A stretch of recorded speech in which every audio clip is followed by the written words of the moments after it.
Hello, my name is Ehi Oviasu-Kahn, and I'm the chairwoman of the board of Women in Toys Licensing and Entertainment. And welcome to the Who Am I interview series, Black History Month edition.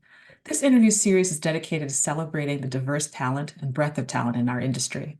The series also serves as a guiding force for inclusivity, amplifying the voices contributing to the success of women in toys, our community, and the industry as a whole. Thank you. Today we have James Howard, and I'll let him introduce himself. He's a legend unto his own. All right, thank you, Ehi. I appreciate that. I, yeah, I'm James Howard, the executive director of Black Inventors Hall of Fame and Black Inventors Hall of Fame Films. And it's an absolute pleasure to join your audience today. Thank you. Thank you. And I'm just so thrilled to be speaking to you. Now, your reputation precedes itself, but in particular, I'd like to talk about how your journey and identity have shaped the body of your work. Specifically, your journey as a Black inventor has been undoubtedly carved and honed by your unique identity and experience. How has your cultural background influenced your approach to innovation and creativity throughout your career? From the very onset, it has been an uphill climb in that at a very pivotal point in my life, 6 weeks before graduating from undergrad school, I was told by my senior instructor and another professional that perhaps I was not hiring material and that I perhaps ought to consider another career pathway other than industrial design. And so I took that knowledge, that shared knowledge from them, and grabbed my portfolio and packed it with all of my projects and went and knocked on 14 doors. And all 14 of those doors said no, right? And offered no hope for potential yes, right? So with that experience, I learned that this pathway into the field of industrial design was going to be an arduous task, and attaining fulfillment within that space was going to require some additional thought and some additional skill sets. So I decided to get in grad school, and I called up the University of Illinois about 2 weeks before grad school started that fall, and they let me in.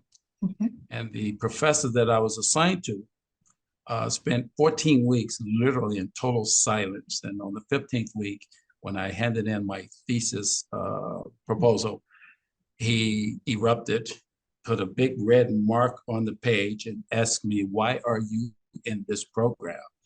And so I explained to him why I'm in the program. He says, "Well, you have no business being in this program." And then he doubles down and he goes, "Compared to the other graduate students, you rank a 0. Wow. Talk about marginalization. In fact, that doesn't even give you the pretense of marginalization. Where do you start from 0, right? So, so I took that and I turned that into fully realizing that there is not a welcoming embrace for Black industrial designers in the space of late 70s and early 80s.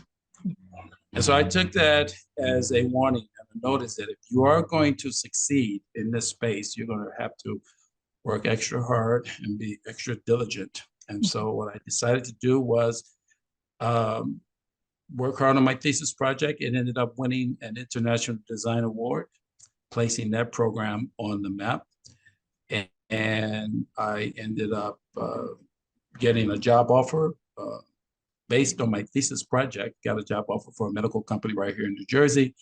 And I've been here ever since for the past 42 years. So just within that experience of less than 4 months apart, hearing 2 sets of professionals tell you you ought to consider a new career, and then having your graduate advisor tell you that you rank a 0 and you have no business in this space, that if that's not enough to shape you and instill you with perseverance and just outright grit to push through all that nonsense, then I don't know what else can.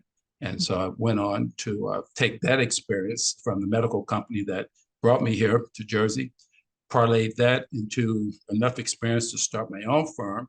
And for 15 years, I ran one of the most successful, prolific minority-owned industrial design firms this country had seen in the last 50 some odd years. In fact, at one time, it was the leading dollar-grossing minority-owned industrial design firm in the country. I had clients such as Colgate, such as Coca-Cola, and such as the CIA. And I'm not referring to the Culinary Institute of America. We just did a remarkable job. And listen, and over the entire experience, it just constantly reminded me of something that Randall Stevens, the president of AT&T, shares with students that come into his orbit.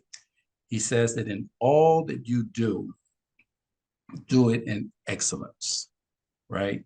So I've always attempted to do everything in excellence. But on that same program in which that advice comes from, on that same program, which is a PBS series, Road Trip Nation, Why Not Us episode, on that same program, the last bit of advice was shared by Anna Marie Chavez. And she used to head up the Girl Scouts here in this country. And Anna Marie Chavez shares with the students that she's talking to, she says, don't let anyone change your trajectory, right? So irregardless of the advice that was shared by my senior instructors and professional, and irregardless of the advice that was shared by my graduate advisor, I was not about to let anyone change my trajectory. And that's been a trajectory of being one of the most prolific Black industrial designers this country's seen in quite a bit of time. And so there you are. Thank you so much for sharing that. You know, we don't often see how not far removed away we are from that kind of rank in your face discrimination. And it's designed to break your spirit in a lot of cases.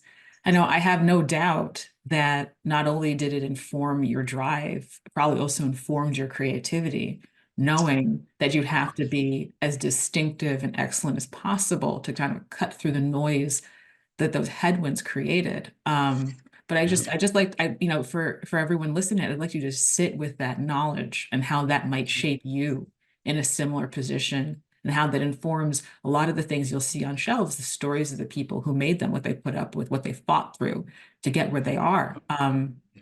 That's remarkable. You are to be commended for surviving that and thriving, and then turning around and giving the world something they can use. I think that's the most beautiful part of this area of creativity. Now, you know, artists, a lot of fine artists, you make something beautiful and meaningful, but ultimately it sits with a very small portion of the population. If you're an industrial designer, you pour your creativity into something that millions of hands are going to touch, millions of hands over decades. I think that's an extraordinary opportunity. You know, it leads into my next question, which is about AI, and that you obviously became excellent because in our position, there are not a lot of other options if you're not going to be excellent, particularly if you want to do something creative and competitive. AI promises to democratize that excellence. I often talk about democratizing the arts, and I really think I mean access or audiences for arts, but AI just skips all that and gives you, here are the tools. You are an oil painter, you are a photographer, you are a landscape designer, you are an architect, boom, with a few keystrokes, which on the one hand can be liberating, but without people understanding the story of that work, I think there's some caution that should be approached here. So Indeed. As a pioneer in the field of technology and innovation, how do you believe that your perspective as a Black inventor contributes to the advancement of AI and other cutting-edge technologies? How would your perspective inform the development of this technology? Sure. What I've been tasked and asked to weigh in on this many times, this subject. And what I always return back to is the importance of a foundational base, right? And that be careful that AI does not preclude a foundational base, right, of the arts and the understanding and the appreciation of the arts and so forth and so forth. So we have long dismissed with the concept of the lone genius sitting over in the corner, you know, and doing this magic and creating, you know, all these wonderful things that's going to help society. So what I would encourage all of industry is to take AI and let AI root itself in and of itself from a foundational base whereby in its very principles, right, the tenets of the foundation of understanding, you know, two-dimensional design, understanding three-dimensional design, understanding the principles, right, that guide them and all of that, that is not lost in the translation, right? And if that be the case, then I think we will, in fact, have an equal playing field or the potential for Mm-hmm. an equal playing field, right?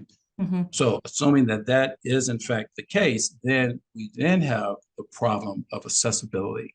Yeah. And unfortunately, you've seen the numbers, you've seen the records, you know, many districts and from anywhere from Alabama to Kansas City and all parts of the country whereby certain neighborhoods, Mm-hmm. right, they struggle just to bring in Wi-Fi, Mm-hmm. right? And they struggle to bring in the types of latest and greatest state-of-the-art equipment so Yeah. that these kids, and that's truly who we're embracing AI for. It's their future, right? Yes. You know, so that these kids can have access to that. Because I'm telling you right now, today's youth are brilliant.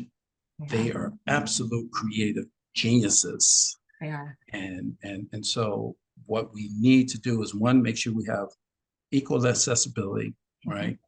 Make sure that in the upbringing, there is still some fundamental foundational principles and understanding design and understanding engineering and so forth, and math and all of those other good things. Absolutely. And then at the same time, opening up this highway, this super highway to all. But it truly begins with making sure that we have government support, making sure we have educational support, making sure we have community support. And we need to rest on those three pillars and more to see to it that the underserved, marginalized communities, right, have an equal stake in this new AI phenomenon. No, I think that's absolutely true. I think when you have that many hands, first, when you have people who appreciate the foundations of what it is to make a creative work, Mm-hmm, and the science and the sort of the technical demands behind creating like an AI design bridge, for example, mm-hmm, it mm-hmm. feeds better models, it yields to more responsible use of AI because those It people does. working on it place a value in the ultimate end product. It's not You just a got it. diversion for some You of. got it. I think that's pretty critical. I mean, it goes to my next question about how we incorporate STEM in education and how we maintain that to be accessible. You know, many aspiring inventors look up to you, especially those from underrepresented communities look up to you as a source of inspiration. How do you hope your story and achievements inspire others to pursue careers in STEM fields and push the boundaries of innovation? Yeah. I hope that the word just continues to get out. You know, sometimes you grow a little sheepish when you know that kids and parents are kind of looking towards you to sort of help young Johnny or Mhm. Sally or whomever just sort of figure out and find out what they want to do, right? Yeah. So so I need to push past that and understand that there is a role for me to play as mentor. There is Yes. a role for me to play as an exemplar of, dare I say, excellence and accomplishments and so forth. So I embrace that role fully. But what I need the public audience to realize is that I am here for the asking. And oftentimes when I do these types of programs, I let the audience know, look, this is my email address. Send me an email, contact me directly. I'll be your mentor. I'll share with you. I'll look, I'll advise, you know, I'll encourage. And this, I believe, is my calling to serve, you know, a higher good, to serve others, which, by the way, gets me to my fundamental principle that guides me daily. And that is one of practicing perpetual optimism, Mhm. right? And perpetual optimism is very easy to practice if you are basing your fulfillment, if you're basing your values, right, in being able to serve others. If you get total fulfillment and being able to serve others and to serve the community, then practicing perpetual optimism is very easy. It's a no-brainer. Why? Because there's an unlimited ability to help others in need. Mhm. That is an endless, every single day, every waking breath. There's someone out there whom you can be helping. So when I practice perpetual optimism, I practice it with aplomb, and I practice it as someone who is really raising a bullhorn to its importance, being genuine to the mission of just making yourself open and available to all seekers. So that's how I'm able to have confidence and being able to sort of develop that influence that is so key. Develop the influence that Chuck Harrison had on me when just shortly after being told that I ranked a zero compared to all the other industrial design graduate students, which, by the way, all of them were from Europe. Okay, all the other industrial design students from Europe. I went to Chuck, and Chuck shared lunch with me and said, "Look, James, don't worry about that. There is a space for you in this field. There is a space for you in this field. Don't pay any attention to all of that noise," right? Because I shared with them what had happened to me. And so you have to be there. You have to serve as an influencer. I guess that's the buzzword today, an influencer, but a mentor, just someone who truly cares about your dreams, your passions, right? Mm-hmm. And doesn't judge, right? Doesn't judge your abilities. Don't try to look at your body of work and say, maybe you ought to consider another pathway, right? Doesn't marginalize. Yeah. He, in our side of the ledger, we can't afford to marginalize because we have spent 400 years of being marginalized. Yeah. So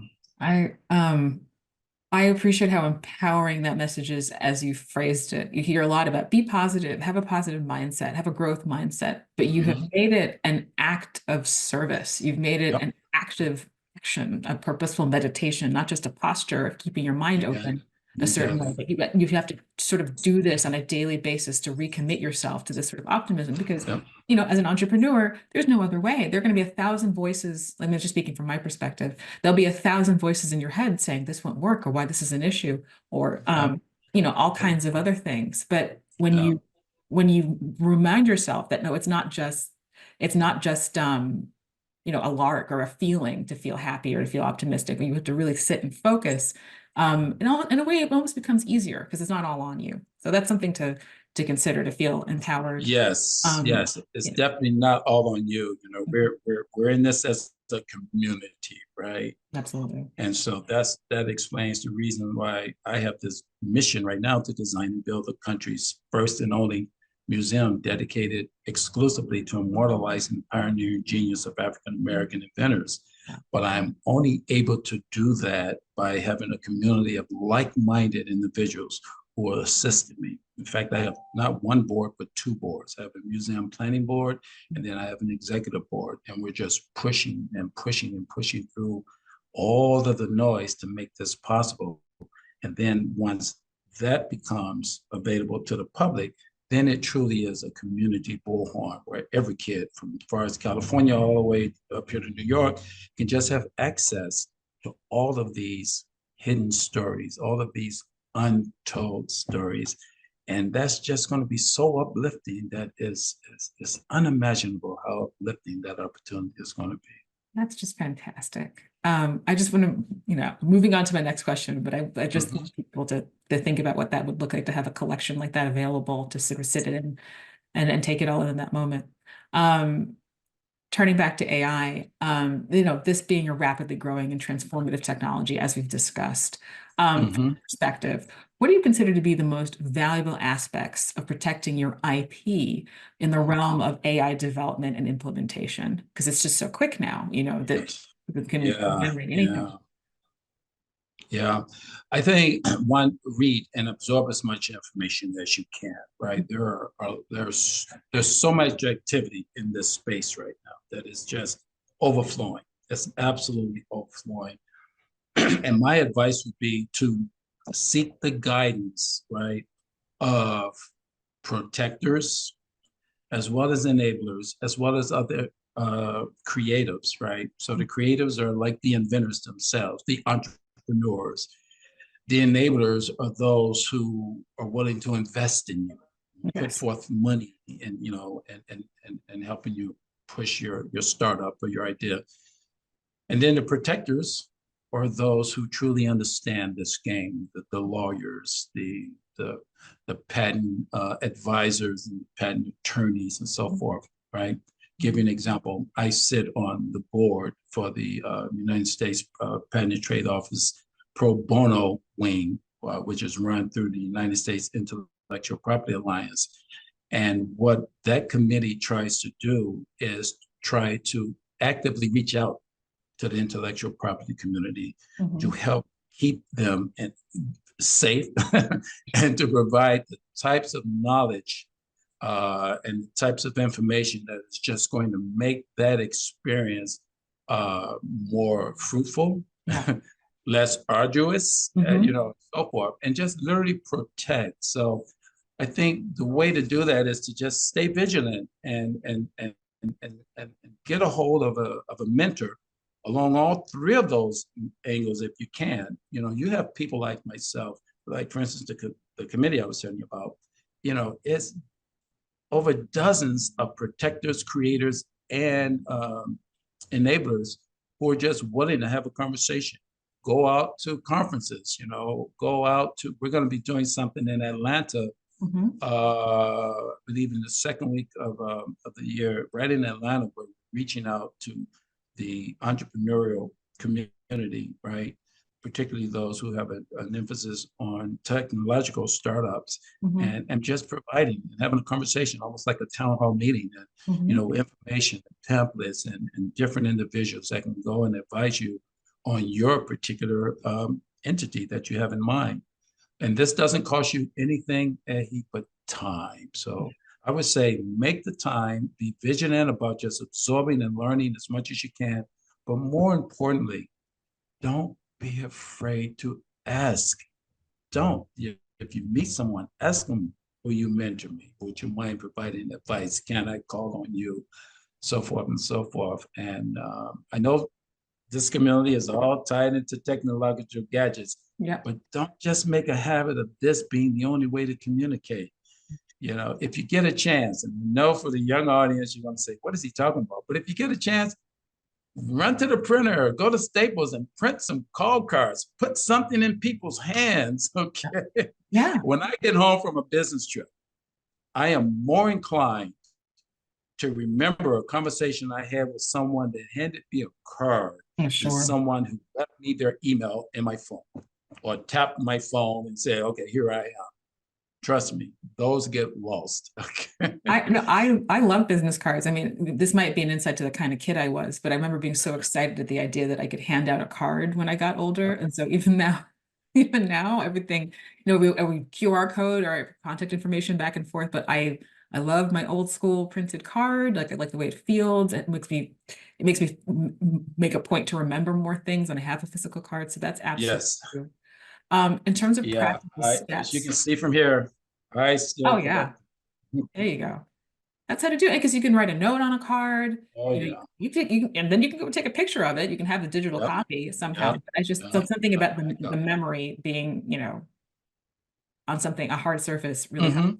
Mm-hmm. Mm-hmm. Jumping to the next question, I think you might have answered some of this already, but in terms of practical steps, what advice would you offer to individuals who are looking to safeguard their inventions from AI-like innovations and ideas to protect their ideas? Right.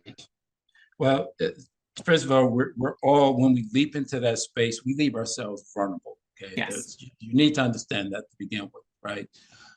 But if I do go back to my principle of perpetual optimism, if you are basically looking and see this more as an opportunity to take your genius, take your idea and your baby, so to speak, to serve a higher need and serve others, then you are more emboldened to put it out there. Why? Because it's no longer about you.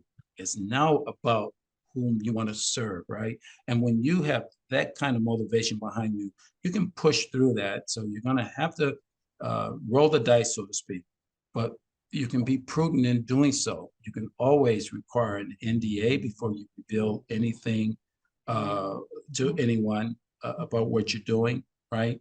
And the very moment you broadcast what you're doing and you put your name on it and you date it and everything, that actually begins a track towards copywriting conceptually and so forth. And I need more inventors to realize that oftentimes you can trademark and copyright, some parts of your genius, right? Everything doesn't have to be directed toward a patent right away. Yes. Okay. Yes. So making yourself more available to understanding the whole arc of being protected from trademarks, copyrights, foreign trade thing that now allows you to get protection and as well as patents. There are more options than just patents. So I would say ask a legal entity to mentor you, to provide you pro bono advice. And if they're not willing, go to the next one and ask them. And if they're not willing, then just check with me and I'll put you in touch with someone who is willing to share with you some thoughts. But it's a tough task out there because so much is happening in AI right now. Every day you learn of something new. Yes. But I want to advise the audience, don't be daunted by that. Don't be afraid of that. Just push forward, be prudent, get NDAs, share your concerns with others, and you'll be just fine. We're still learning, no one, absolutely no one knows right now just what's over the horizon in terms of the potential for AI, in terms of the best way to protect your intellectual property in the view of AI and what it has to offer. And it's just, my suggestion would be put yourself into the game and just keep an eye out on the score, and keep a checklist every step along the way. I advise students and journeymen to keep a journal at all times because Yes. particularly when you have to, dare I say, maybe haul someone into court, okay? Yeah. All of these things are valuable above and beyond just what's traced in an electronic journal. And by journal, I mean a physical journal, Yes. I mean, Yeah. one of these babies, And old school pen and paper, creating a record. old school paper, man, because if you're hauled into court, all of that, or if you're going to haul someone into court, then all of this can be used in your favor. So, yeah. Document everything you do. That's everything. Just, as an inventor, always document everything you do. Yep. And now I'd like to turn to some of the more positive aspects of AI, because it doesn't have to be something that can be used to usurp work from creatives. It's also a tool. So in a world where collaboration and innovation intersect, how do you envision the future of AI development and IP protection? What key strategies or principles should inventors or entrepreneurs prioritize to thrive in this evolving ecosystem? So that would be to say, using an AI tool, collaborating with AI tools, how can you make this work for you in a way that supports what your original work will be? Yeah, I believe that what's key there is being true to your mission. And again, I'm going to take it back to where you're deriving your fulfillment. What is driving you? What is motivating you? If it is true and honest and wholesome, sound almost like Ernest Hemingway talking about writing. But if it is true to itself and honest and wholesome, right, then what you can do is you can begin to let AI, in some respects, validate your purpose, right? Just validate and hone it and make it more readily accessible to the broader audience. So my advice is to sort of don't lean on AI just as the creative impetus, right? But be creative, be true, and be honest to your mission, and then adopt AI as a tool to enhance that, right? To let that be the bullhorn, to let that be the compass that is just going to truly get you over the top. So I think if we have a healthy mindset related to AI, as opposed to a hurry up and get rich quick scheme, okay, that channels back to Hemingway's discussion of being true and honest to your goals and your mission. And so that's what I would advise, and that's how I see best way to utilize present day AI technology and so forth. I personally use AI, on some of my more important writings, right? Mhm. But only after I have created, you know, Yeah. the buzzwords, only after I've created the framework and Yeah. the contextual quality of it. And I don't mind telling you, there are oftentimes, not a whole lot of times, but there are times when I look at what it's offering up and I say, nope, I'm going to make the creative decision. Of course, because Say you're, this the way I wanted to say it, yeah. So there can be some really great interplay there, but the most important thing, don't be daunted by it. Don't be afraid of it. Embrace it, but remain true to it. And again, keep the eye on the focus of that. Ultimately, your mission is to use it to help serve a better societal need. Hopefully, you're using it to help deal with climate change, to help deal with road rage. I want to encourage your audience to consider becoming social entrepreneurs. Absolutely, become social entrepreneurs and help deal with some of these wicked problems that are just, Yeah. constraining this world, let alone this nation, right? So, and AI, if you take them along as a companion, AI can help you to do that, even if you're planning on patenting something. And then, if you're on that mission, it even heightens, the importance of you succeeding. Why? Because you know that if you succeed, then the world is served. You know, the communities in West Africa that hadn't seen clean running water, for decades and years are suddenly served, Yeah. you know, things like that. Like, yeah, That's, just an amazing opportunity today. that's so impactful. Sort of trust yourself because your Yeah, artistic motivation comes from an honest and warm place, and it leads to a yeah, resolution that will redound for everyone's benefit. It's all related, but you have to learn to listen to that voice and trust I yourself. love That's, it. and it's hard when you have all these competing narratives. Like, I want to make money. I want to be successful. I want to make. Yeah, It's just, yeah, but at the end of the day, every artist has to do this. Even especially the most successful ones, they have to get up and return to this neutral place, yeah. quiet space, and trust themselves. But thank you so much. Now I have some kind of fun questions Hmm. I can jump into, but I'm sure your answers will still be as profound as they have been. First up, how do you like your coffee? But I'm a Dunkin' Donuts man. Great Uh, coffee. so, yeah, and so I like my coffee one cream, zero sugar. Okay. In fact, if the server forgets and gets it wrong and ends up putting sugar in my coffee, my executive assistant would tell you that that ruins my entire day if I don't catch it before leaving the premise. It Yeah. just, my day is gone. But Oh I love it no. with just one cream, zero sugar. Yeah, no, Mhm. it's you build an expectation, especially with a routine like that over time. Like I have, Yeah. Yeah. I drink tea every morning, Oh, okay. and the so but I leave the kettle timer on because I know Mm. depending on the season what temperature it's going to be after 11 minutes versus 13 minutes. Listen to And, you. I and like sometimes, that. and sometimes my husband just like, turns it off because it's wasting energy. And I'll get so upset, like, no, I have no idea how long it's been sitting there. And I don't know if it's going to be too warm or too hot. So I understand. I get used to the way because it tastes different at a certain temperature in any case. Oh yeah, yeah. Yeah, Different tea leaves will impart a different taste if the of course. temperature is not correct. Of I, course. I owned and operated a tea room for 11 years. Oh, cool. And so I learned the science of teas, and essentially the black teas and the Mhm, herbal teas require the highest amount of heat, mhm. and the white teas and the green teas require the lower amount of heat. And you can always tell when it's perfect for green tea. I'll give you and your audience a little hint. Oh, please share. If if you're boiling the water, let's say on a pot, right? Mhm. If you have a white tea, the perfect temperature will be when you just begin to see a little bit of bubble dancing around the edge of the rim. When you're just beginning to see two or three, boom, that's perfect for white tea. When you begin to see more of those bubbles around the edge of the pot, then that's perfect for green tea.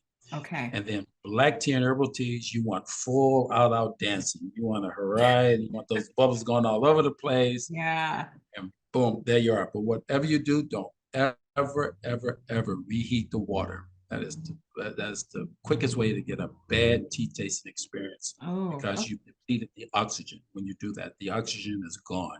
oh boy. It can't go back. I didn't And know so, that. yeah, yeah, It yeah, yeah. explains why it's better fresh. It's just not, it never was good reheated. Exactly. There you You go. got it. Next quick one. What space over time, right? Because you've done so many interesting things and had your hand in so many wonderful projects. What space over time or place do you feel like you do your best work?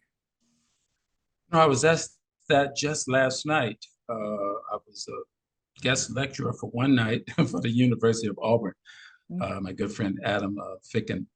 And that question was asked, and so I'll Oh, give you the same answer. great.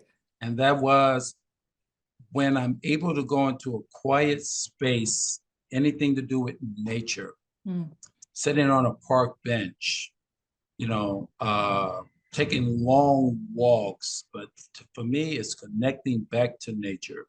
I mhm. do my most creative work in that space. I truly do.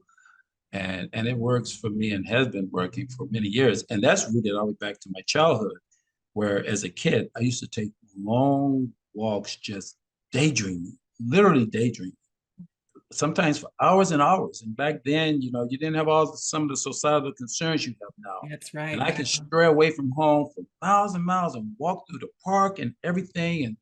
And I would just daydream. And the next thing you know, I'm back home.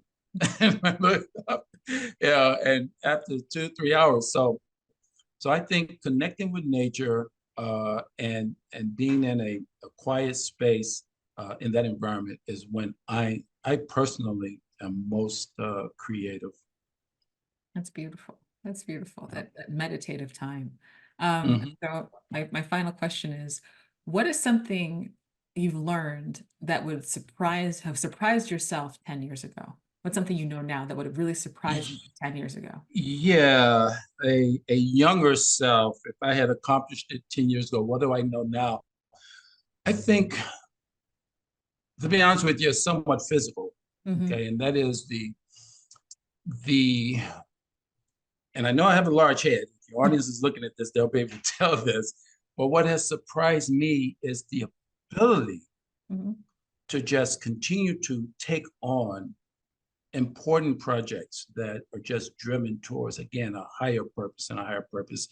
And I call it the inability to find the off switch. That is what has surprised me, that after 10 years, I still have not found the off switch. That's And wonderful. that's I find that surprising today that I'm 65 and I Uh-huh. never would have thought that at 65 I would be leading the charge to design and build the country's first and only museum dedicated exclusively to the pioneering genius of African American inventors.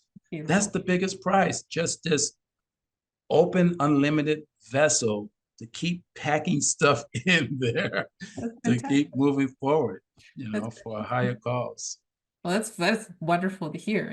Just keep, take care of yourself, take care of your creativity. It will continue to sustain you and feed you for years to come. Thank you so much. This has been such a warm and fulsome and engaging conversation. Thank you for sharing it with me and our members. If people want to know more about you and your work and your projects, where can they go and find you? Okay, excellent. They can email me directly at jhoward Mhm. at bihof.org, bihof.org. And Mhm. then they can also reach out directly through my website at bihof.org, bihof.org. And you can learn about, inventors. You can learn about some of the latest community projects that we're doing.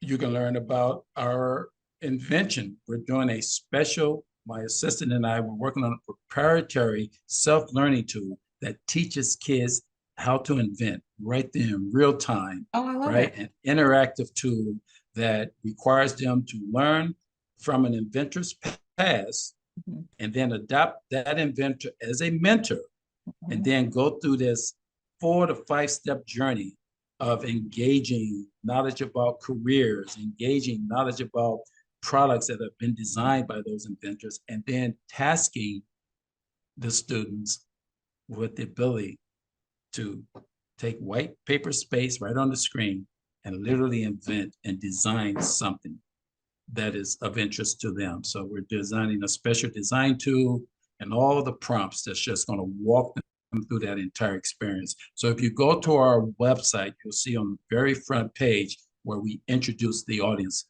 to that development work, and we're hoping to have it available for beta testing in, I would say, late July, early August. Beautiful. Thank you so much. Thank you for sharing that. This has been a great conversation.